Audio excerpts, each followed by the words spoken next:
Hello students, hope you and your family members they're all safe and healthy inshallah. Okay, and we are in a state of a very strange kind of a state where we are living inside our homes just like the house arrested people. Anyhow, exercise 3B, okay, forces in two dimensions. Here, initially in this exercise, we have to resolve the given force according to this dashed line, okay, parallel and maybe perpendicular to this dashed line. So the first question is here's a dashed line. So before this, in our previous video, we have seen that we were resolving the forces parallel and perpendicular to a horizontal line. Like if this was a force F over here, so this was F cos theta and this was F sin theta over here. Okay, so now the inclined force cannot always be inclined from a horizontal line. Okay, so like here you see this dashed line is not a horizontal one. Okay, so how to resolve in this case? So here it is, you just have to one is going to be this direction, the other is perpendicular to this direction. So this is 150 Newton, so this one is going to be 150 cos 35 and this is 150 sin 35. Okay, and this component is in the same direction of this dashed line. Now this part C is a bit weird one. Here you will have to extend this line like this, okay, so that you can have an acute angle with the lines. This one was an obtuse angle. So this is 144 degrees, so this is going to be 36 degrees, I think. Okay, so its components are going to be like this, and then this. Okay, this one and this one. Okay, whenever you resolve your force, remember this becomes the hypotenuse. Okay, this is 6.5 Newton. So this is 6.5 cos 36 and this is 6.5 sin 36. Now this component over here is in the opposite direction of this dashed line. Okay, so now you can write this, if for example you have to write this as a column vector, so there are two options with you.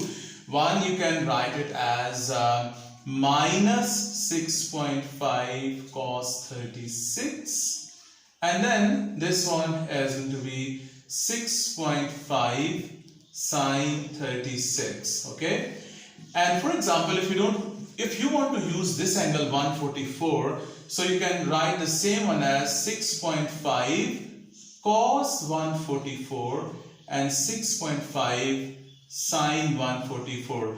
You guys have studied in your O-level mathematics and even in your P1 trigonometry that cos 144 and cos 36, they have the same magnitudes, but this one is minus. So basically these two are the same. Okay, but I will not like you guys to be getting confused about this 144 and 36 thing. I think I would want you guys to prefer this method. Okay, now coming to the second question. In the second question it says find the components of the following forces perpendicular to the directions of the dashed arrow. So we just need here the component. Here we will require both the components. Here only the component required is which is perpendicular to this direction. So I'll be writing the parallel wala component as well. Okay, so this one, the question number 2 part A is going to be 42 cos 65 and this one is 42 sin 65. Okay, that's it. So this is the perpendicular one, 42. This is our answer. Now for this one again there is an obtuse angle 148 degrees. We should have an acute angle with this, so I should be extending this line in this direction. Okay, so this like this. So this is 148, so this angle is going to be 32 degrees. Okay, so this will be like this. So this is your 0.4 cos 32 and this one is 0.4 sine 32. That is how you will be resolving this question number 2's part C. Okay guys, third question. So in this third question it says a particle has three forces acting on it as shown in the diagram. By resolving perpendicular to and parallel to F, find F and theta. So as I was telling you that we are just going to assume that this particle is in equilibrium, okay? Only then we can find this force F. Okay, so this is the direction F basically, okay? And we shall be resolving. He is asking us to resolve in this direction, okay? So I'll be extending it like this. This is 140, so this is going to be 40 degrees over here, okay? So here is this right angle. This is going to be 10 cos 40, and this is going to be 10 sine 40. We're given a theta over here, okay? So I'll be resolving it like this. Okay, so this one is 8 sine theta, and this one over here, let me write it over here, this is going to be 8 cos theta. Okay guys, we have resolved these two forces in the direction of F, okay? If I could tilt this board, then you could have seen that this F can be your horizontal force, okay, and this can be your, like, the Y kind of axis, okay. So now let me write over here, since there is an equilibrium situation, so I should be allowed to say that this Rx is going to be 0, because your R is 0, the resultant of these forces is 0, so Rx is 0, and then your Ry will also be 0, okay. So now what is Rx? Rx is going to be F, the forces in this direction, okay. One is F, the other is 8 cos theta, and I can put that equal to 10 cos 40, or I can write it as minus 10 cos 40, and that is equal to 0. Can you see that? This is one force F, the second force 8 cos theta, and the third force is 10 cos 40, and their sum is going to be 0, okay. So I have from here this F is equal to 10 cos 40 minus 8 cos theta. Okay, now for the Ry, you see this since we are we have resolved the forces in this direction, so there are just two vertical components or the perpendicular components right now. So one is 8 sine theta, and I will write it as 8 sine theta, and then minus this 10 sine 40, that is equal to 0. So from this equation, this is going to be 8 sine theta, that is equal to 10 sine 40. Okay, so this is going to be sine theta is equal to 10 sine 40 over 8. So guys, you will get your theta from here, okay, and then you substitute your theta into this, you will get your F. Okay?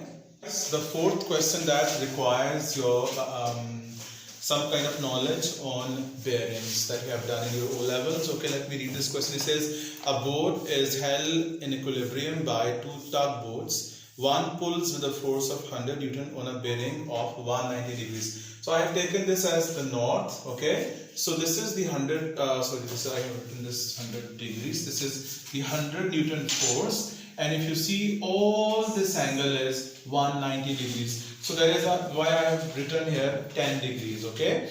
Then there is the force, one pulls on a bearing of 340 degrees with tension T. So here is the tension T, and if I start measuring it from here all up to this is a bearing of 340 degrees. And that's why I have written 20 degrees over here, okay. And then he says, the wind blows with a force on the board of F on a bearing of 50 degrees. So here is a wind going in the direction 50 degrees applying on this board. Suppose here is that board, okay.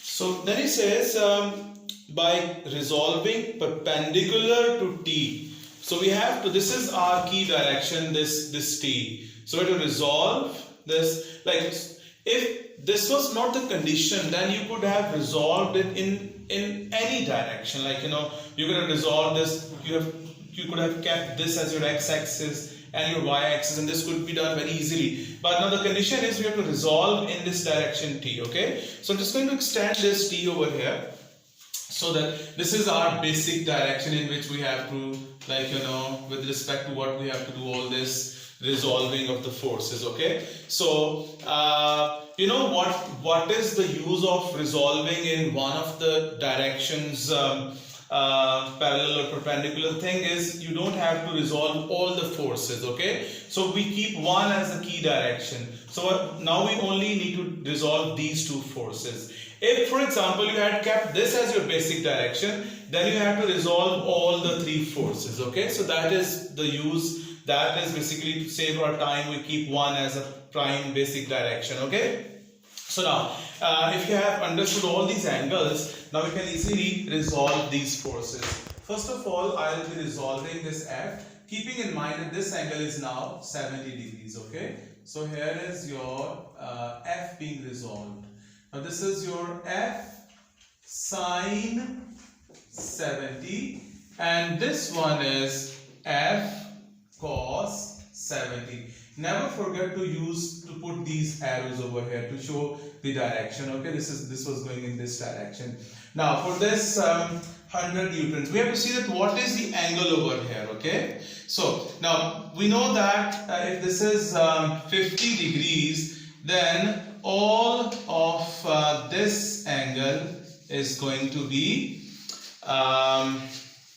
what should I say? This is 50, and then this is going to be 130. Yes? Or if you see that if this is 20 degrees over here, I can assume that this is also 20 degrees. So this angle, all of this is going to be 30 degrees. Since we are going to resolve with respect to this t, so we need to know that what is this force, how much this force is inclined from this direction. So that is 30 degrees over here. Okay, so now I hope you understood that why this 30. You can pause this video, you can go back to this video to see that why this angle is 30 degrees. Okay, now this is going to be 100 cos 30, and this is going to be 100 sine 30. Now we were given that both is basically in equilibrium. Okay, so that means the resultant is 0. So your Rx is 0 and your Ry is 0. Okay, now your Rx, this is your x direction right now, parallel to this t, that is our x direction. Okay, so I'm taking this upward as positive direction. So one is t over here, the other one is f cos 70, and opposite to it we have this 100 cos 30. So I'm writing this as minus 100 cos 30, and I'll put that equal to 0. And from this Ry, this is the upward over here. This is f sine 70. This is up to you if you can keep this as upward as well. Okay, there is no problem with this. This is f sine 70 minus 100 sine 30, that is equal to 0. Okay, so guys, if you solve this equation, this is f sine 70 equal to 100 sine 30. Your f is going to be 100 sine 30 divided by sine 70. You will get your f from here. Okay, you substitute your f into this equation. Your t is going to be 100 cos 30 minus f cos 70. So you put your f over here, you will get your t. Thank you.